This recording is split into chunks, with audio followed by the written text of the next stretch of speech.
লাঞ্ছনার কথা চিন্তা করে বুক কেঁপে উঠল জয়দেবের। না না না, এটা হবে না, এটা কখনই করা যাবে না বলে জয়দেব গোস্বামী তিনি লিখতে পারেননি এই কথা। হ্যাঁ, তিনি চিন্তা করলেন না না, রাধারানীর চরণ কি করে কৃষ্ণের মাথায় স্পর্শ করাবো, না এটা হবে না। কিছুতেই শ্রীকৃষ্ণকে দিয়ে শ্রীরাধার পদযুগল ধারণ করার কথা স্পষ্টভাবে বর্ণনা করতে পারলেন না। তিনি লেখনী বন্ধ করে স্নান করতে চলে গেলেন। জয়দেবের মনোভাব জেনে শ্রীকৃষ্ণ নিজে এসেছে একটু পরে, জয়দেবের রূপ ধারণ করে পদ্মাবতীর সামনে এসে দাঁড়ালেন। হ্যাঁ, পদ্মাবতীকে তিনি, জয়দেব বললেন আমি স্নান করতে যাব, আমার গামছা দাও। গামছা নিয়েছে, নিয়ে তিনি স্নান করতে গেছেন। আর এদারা কৃষ্ণ এসে হাজির হয়েছেন। শ্রীকৃষ্ণ বললেন,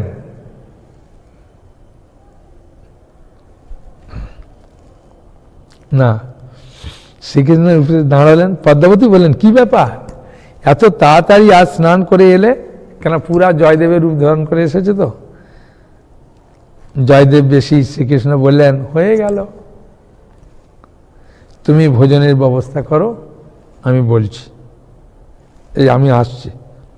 এই বলে জয়দেব গ্রন্থে যেখানে যে কথাটি লিখতে তার সংকোচ হয়েছিল, যে কথাটা তিনি লিখতেই পারছিলেন না, যে এটা কখনো সম্ভব না, শ্রীমতী রাধারানীর চরণ মাথায় ঠেকাবে কৃষ্ণ, তা তিনি পাচ্ছিলেন না। কৃষ্ণ এসেছেন, এসে পদ্মাবতীকে বললেন, ভোজনের ব্যবস্থা করো, আমি আসছি বলে তিনি ঘরে ঢুকলেন, গ্রন্থ নিলেন।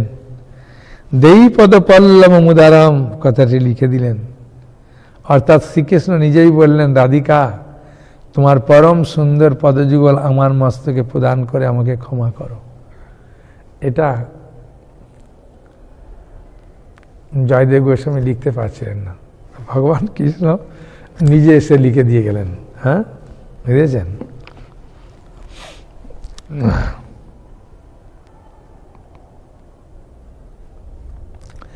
যার মানের দায় তিনি নিজেই নিজ হস্তে সঠিক কথাটি লিখে দিলেন। এভাবে লিখে পদ্মাবতীর দেওয়া অন্ন ভোজন করে আবার কুটিরে প্রবেশ করলেন বিশ্রাম করতে। এখনো জয়দেব গোস্বামী আসেনি, কিছুই তিনি জানেন না। পদ্মাবতী কত ভাগ্যবতী, হ্যাঁ তাই না? শ্রীকৃষ্ণকে খাওয়ালেন, বিশ্রাম দিলেন। হ্যাঁ, পদ্মাবতী যথারীতি জয়দেব বেশি শ্রীকৃষ্ণের ভোজন পাত্রে মধ্যাহ্নে আহারের জন্য বসে পড়লেন। কেন, জয়দেব গোস্বামী খেয়ে দিয়ে যেটা যেতেন ওই পাতে, মানে থালার এগুলো নিয়ে পদ্মাবতী তিনি গ্রহণ করতেন। এটা শাস্ত্রের নিয়ম, স্ত্রী স্বামীর উচ্ছিষ্ট ভোজন করবেন। হ্যাঁ, এটা সতী নারীর কাজ। এটা শাস্ত্রের শিক্ষা দিচ্ছেন এরকম। তা পদ্মাবতী খেতে বসে গেছে। যখন অর্ধেক ভোজন হয়েছে ঠিক তখনই জয়দেব স্নান করে ফিরিলেন। নিজ পতিকে দেখে ভীষ্মা হতবাক হয়ে বললেন, পদ্মাবতী, তিনি বললেন, এইমাত্র তুমি ভোজনের পর বিশ্রাম করতে গেলে, তাহলে এখনই স্নান হতে ফিরলে কিভাবে? জয়দেব বললেন, কি বলছো তুমি পদ্মাবতী? পদ্মাবতী বললেন, হ্যাঁ, তুমি স্নান করে এসে কি লেখালেখি করলে, তারপর ভোজন করে কুটিরে বিশ্রাম করতে গেলে।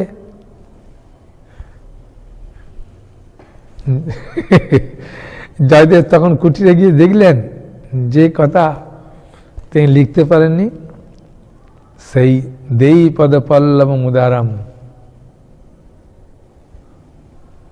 কথাটি স্বর্ণাক্ষরে লেখা রয়েছে। কেন, ভগবানের লেখা তো, হ্যাঁ, হাতে লেখা, তাই স্বর্ণাক্ষরে যেন লেখা রয়েছে। কিন্তু কুটিরে কেউ নেই। জয়দেব ব্যাপারটা অনুধাবন করেন। তারপর বারবার ওই পদ পাঠপূর্বক ধারায় কপল ও বক্ষ সিক্ত করলেন। তাঁর দেহ রোমাঞ্চিত হল। তিনি পদ্মাবতীকে বললেন, তোমার হাতে শ্রীকৃষ্ণ সাক্ষাৎ ভোজন করেছেন, তুমি অত্যন্ত সৌভাগ্যবতী। আমার আগে তুমি কৃষ্ণকে দর্শন করলে, তার ভুক্তা অবশেষ গ্রহণ করার সুযোগ পেলে। এই কথা বলে জয়দেব পদ্মাবতীর পাত্র হতে শ্রীকৃষ্ণের প্রসাদ পুত খাবার গ্রহণ করে পরম তৃপ্তি লাভ করলেন। এইভাবে অপরিসীম দিব্য আনন্দে ভাসতে লাগলেন জয়দেব পদ্মাবতী। উক্ত লিখিত পদটি এই প্রকার, মানে তিনি যেটা করেছেন এইটা পুরাটা, স্মর গরল খণ্ডনং মম শিরসি মণ্ডনং দেই পদ পল্লব মুদারম জলতি ময়ী দারুণ মদন মদন কদনা নল হরতু তদু পাইহিত বিকারম। স্মর গরল খণ্ডনং মম শিরসি মণ্ডনং দেই পদ পল্লব মুদারম জলতি ময়ী দারুণ মদন কদনা নল হরতু তদু পাইত বিকারম। হে প্রিয়ে, স্মর বিষের উপশমকারী তোমার ওই মোহন চরণ কমল আমার মস্তকে বিন্যস্ত করো। আমার হৃদয় দারুণ মদনানলে জ্বলছে, তোমার পাদ স্পর্শে সে জ্বালা প্রশমিত হবে। তারপর শ্রীকৃষ্ণ বললেন, হে বিধিমুখী, তুমি কেন নীরবে রয়েছ? আমি হৃদয়ে বড় বেদনা পেতেছি। একবার মধুর আলাপ সদয় দৃষ্টিদানে আমার হৃদয় জ্বালা শান্ত করো। আমি স্নিগ্ধভাবে তোমার সমীপে উপস্থিত হয়েছি, আমায় পরিত্যাগ করো না। হে প্রিয়তমে, তোমার নয়নদয় নীলপদ্মের প্রভা তিরস্কৃত করছে, তোমার নাসিকা তিলপুষ্প তুল্য দশন পঙ্ক্তি কন্দ কুসুম সদৃশ মনে হয় মদন তোমার বদন সেবা প্রায় বিশ্বজয়ী হয়েছে। হ্যাঁ, গীত গোবিন্দ স্থানন্দ গোবিন্দ নামক একাদশ স্বর্গে অভিসারিকা শ্রীমতী রাধারানীর বর্ণনা প্রদান করেছেন। সখীগণ শ্রী রাধাকে বললেন, হে রাধিকে, শ্রীকৃষ্ণ অধুনা তোমার অনুনয় করে শান্ত সাধনপূর্বক বেতাস কুঞ্জে প্রতীক্ষা করছেন। তুমি এখন প্রিয়তমের সমীপে গমন করো। শ্রী রাধিকা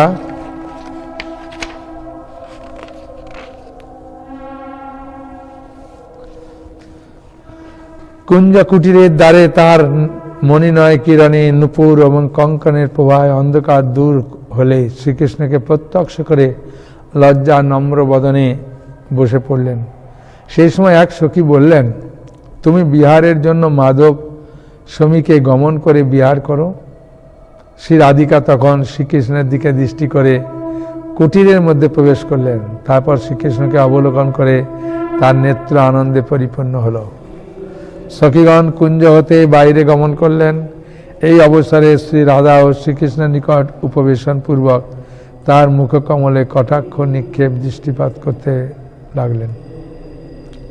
গীত গোবিন্দে সুপ্রীত পীতাম্বর নামক দ্বাদশ স্বর্গে শ্রীমতী রাধার মনে বিহার অভিলাষ জেনে শ্রীকৃষ্ণ তাকে মধুর সম্ভাষণে সন্তুষ্ট করলেন। বিহারে মাল্যভূষণ আদি বিচ্যুত হলে বিহার আনতে স্বাধীন ভত্রিকা শ্রী রাধার নির্দেশ মতো শ্রীকৃষ্ণ পুনরায় বেশভূষায় ভূষিত করলেন। এই যুগল বিলাসের পরম পরিণতি দেখিয়ে কবি বর জয়দেব তাঁর লেখনী সমাপ্ত করেছেন। জয়দেব গৌড়ীয় বৈষ্ণব সাহিত্যে শ্রী রাধাকৃষ্ণের প্রেমলীলার আদি কবি। তাঁর কাব্য গীত গোবিন্দের পদলালিত্য অতি হৃদ্য। কবি জয়দেব শ্রী বৃন্দাবনীয় কাব্যকুঞ্জের মহাশ্বরিক অমর কবি। বৈষ্ণব সাহিত্যে তাঁর অবদান অতি সুমহান। ভক্তিবিনোদ ঠাকুর মহাশয় লিখেছেন, যদি মহাপ্রভু গৌরাঙ্গ দেবের বাহ্য প্রকাশ তখনও হয় নাই। ভক্তিবিনোদ ঠাকুর লিখছেন, যদিও মহাপ্রভু গৌরাঙ্গদেবের বাহ্য প্রকাশ তখনও হয় নাই, তথাপি কবি জয়দেবের ন্যায় শুদ্ধ ভক্তগণের হৃদয়ে মহাপ্রভুর গৌরাঙ্গের ভাব উদিত হয়েছিল। কেন গৌরাঙ্গ মহাপ্রভুকে তিনি দর্শন করেছিলেন না চম্পাটিতে। হ্যাঁ, যখন চাঁপা ফুল দিয়ে সাজালেন রাধা মাধবকে, তখন দেখছেন গৌরাঙ্গ রূপ ধারণ করেছেন। সেই রূপটা তার হৃদয়ে প্রকাশ পাচ্ছে। এবার দেখুন ভক্তিবিনোদ ঠাকুর বলছেন, শ্রীমন মহাপ্রভুর গম্ভীরলীলা দ্বাদশ বৎসর বাধা হয়ে বিভাবিত হয়ে গূঢ় প্রেমরস আস্বাদনকালে জয়দেব রচিত গীত গোবিন্দের পদসমূহ আস্বাদন করতেন। মানে যে পুরীতে 18 বছর ছিলেন, 18 বছরের মধ্যে 6 বছর এমনি সব ভক্তের সঙ্গে করেছেন, আর শেষ যে 12 বছর তিনি গুড় রস আস্বাদন করেছেন। তখন এই জয়দেবের গীত গোবিন্দ পাঠ শ্রবণ করতেন।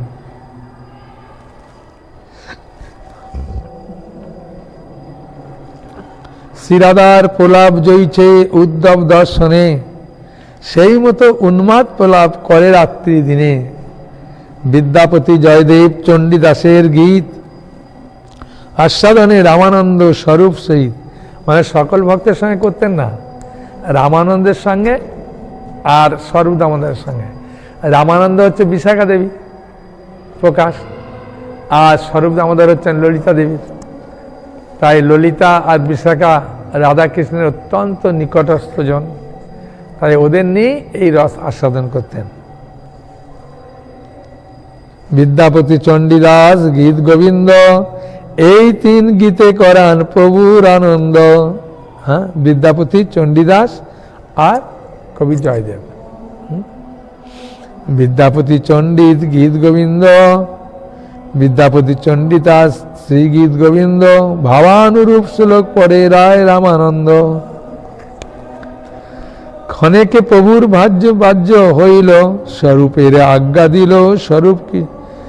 ক্ষণেকে প্রভুর বাহ্য হইল, স্বরূপের আজ্ঞা দিল স্বরূপ কিছু করো মধুর গান। স্বরূপ গায় বিদ্যাপতি গীত গোবিন্দ গীতি, শুনি প্রভু জুড়াইল কান। শ্রীকৃষ্ণ চৈতন্য মহাপ্রভু প্রবর্তিতা উন্নত উজ্জ্বল রসগর্ভা ভক্তির যথেষ্ট পরিবেশন রয়েছে। গীত গোবিন্দ কাব্য, কেননা এই কাব্যে মাধুর্য রসের সারতম।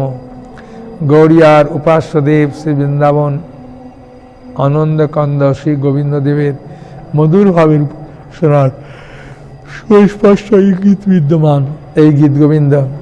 শ্রী জয়দেব একসময় বৃন্দাবন ধাম দর্শনার্থে অত্যন্ত ব্যাকুল হয়ে সেই ইষ্টদেব শ্রী রাধা মাধবকে নিয়ে বৃন্দাবন যাত্রা করেন। তথায় উপনীত হয়ে কেশী তীর্থের উপকণ্ঠে শ্রী রাধা মাধবের সেবা প্রতিষ্ঠা করেন। জয়দেব বৃন্দাবনের বনে বনে মাঠে মাঠে গোটে পদাবলী গান করে মনের আনন্দে ঘুরে বেড়াতেন। তার সুমধুর কণ্ঠ নিশ্চিত গীত গোবিন্দের গান শ্রবণ করে বৃন্দাবনবাসীগণ পরমানন্দে মগ্ন হতেন। জয়দেবের সঙ্গীত শ্রবণ সেবায় সন্তুষ্ট হয়ে এক ধনী মহাজন কেশীঘাটের উপর শ্রী রাধা মাধবের জন্য একটা মন্দির করে দেন। পরবর্তীকালে শ্রী রাধা মাধব বিগ্রহ জয়পুর রাজা জয়পুরের ঘাটি নামক স্থানে প্রতিষ্ঠা করেন। অদ্যাপি জয়পুরী শ্রী রাধা মাধব সেবিত হন। শোনা যায় যে শ্রী জয়দেব দীর্ঘকাল বাস করে জীবনের শেষ দিকে জন্মভূমি কেন্দ্রবিল্ল গ্রামে আবার ফিরে আসেন। তিনি প্রত্যহ গঙ্গা স্নানে যেতেন। একদিন দৈবক্রমে গঙ্গা স্নানে যেতে না পেরে অত্যন্ত কাতর হলে কেন্দ্রবিল্ল গ্রামে প্রবাহিত হয়ে তাকে কৃপা করেন। ওইখানে এখনও এই তিরুভাবতীতে ওখানে একটা মানে আছে, নদী আছে, ওই নদীতে কি একটা নদী জলাশয় গঙ্গা আসে, সেই দেখুন। বলছেন শোনা যায় যে শ্রী জয়দেব দীর্ঘকাল বাস করে জীবনের শেষ দিকে জন্মভূমি কেন্দ্রবিল্ল গ্রামে ফিরে আসেন। তিনি প্রত্যহ গঙ্গা স্নানে যেতেন। একদিন দৈবক্রমে গঙ্গা স্নানে যেতে না পেরে অত্যন্ত কাতর হলে কেন্দ্রবিল্ল গ্রামে প্রবাহিত হয়ে তাকে কৃপা করেন। বছরের মধ্যে ওই একদিন মাত্র গঙ্গা দেবী নিজে কেন্দ্রবিল্ল নিকটস্থ অজয় নদীর সাথে মিলিত হন। হ্যাঁ, শত সহস্র সাধু ভক্তগণ সেদিন অজয় নদীতে স্নান করে গঙ্গা স্নানের পুণ্য অর্জন করেন। পৌষ সংক্রান্তির দিনে জয়দেবের তিরোধান লীলা করেন। পৌষ সংক্রান্তি সামনে, হ্যাঁ, লীলা করেন। ওই দিন ও মাঘের প্রারম্ভ দিনে সমস্ত কেন্দ্রবিল্ল জুড়ে সেই মহা উৎসবের আয়োজন হয়। নানা স্থান হতে ভক্ত বৈষ্ণবগণ আগমন করে কেন্দ্রবিল্লকে পুণ্য তীর্থ করে তোলেন। ওই সময় তথা বৃহৎ মহামেলা হয়ে থাকে, প্রচুর লোক। আপনারা যদি যাবেন, জয়দেবের শ্রীপাঠ, হ্যাঁ, বীরভূম জেলা, হ্যাঁ, সাঁইতিয়া নয়, মানে ওটা দেখবেন, লোকে জিজ্ঞাসা করবেন। আমার ঠিক এই মুহূর্তে আপনাদেরকে যে বলবোই না, এমনি গুগলে সার্চ করলে পেয়ে যাবেন যে জয়দেব শ্রীপাঠ কেন্দ্রবিল্ল গ্রাম, বলে দেবে কোথা থেকে কি যাবেন না যাবেন। এখন তো গুগল সবই উত্তর দিচ্ছে, তাই না? হ্যাঁ, সেই জন্যে